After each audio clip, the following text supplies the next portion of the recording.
Ne répétons pas les mêmes erreurs tragiques.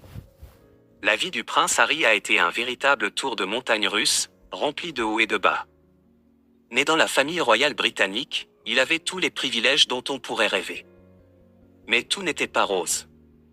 Il se sentait souvent seul et avait du mal à trouver sa place dans le monde. Le poids de son statut royal était trop lourd pour ses anciennes petites amies. Puis, il a rencontré Meghan Markle.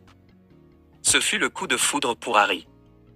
Leur première rencontre a eu lieu le jour de l'anniversaire de sa défunte mère, la princesse Diana. Il était tellement épris de Meghan qu'il l'a invitée en Afrique, un lieu cher à son cœur. Leur lien s'est renforcé en Afrique, et ils savaient qu'ils étaient faits l'un pour l'autre. Meghan a été présentée à la famille royale après leur fiançailles. Au début, tout semblait bien se passer. Mais les choses ont commencé à se dégrader en raison de l'examen minutieux des médias, de la jalousie et des disputes familiales. L'attention constante des médias sur Meghan était difficile pour Harry. Il ne supportait pas l'idée de perdre une autre femme qu'il aimait à cause des médias, tout comme sa mère. Il se sentait trahi par le refus de sa famille de protéger Meghan des médias.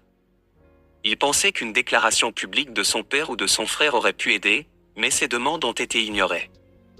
En 2020, Harry a pris une grande décision.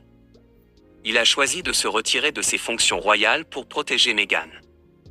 Il a choisi l'amour plutôt que le devoir, et le bonheur personnel plutôt que les obligations royales. L'expression « une histoire tragique qui ne doit jamais se répéter » résume le parcours de Harry. C'est un rappel des sacrifices qu'il a faits et de sa détermination à protéger ses proches. C'est une histoire d'amour, de perte et de résilience. Elle montre son engagement indéfectible envers sa famille.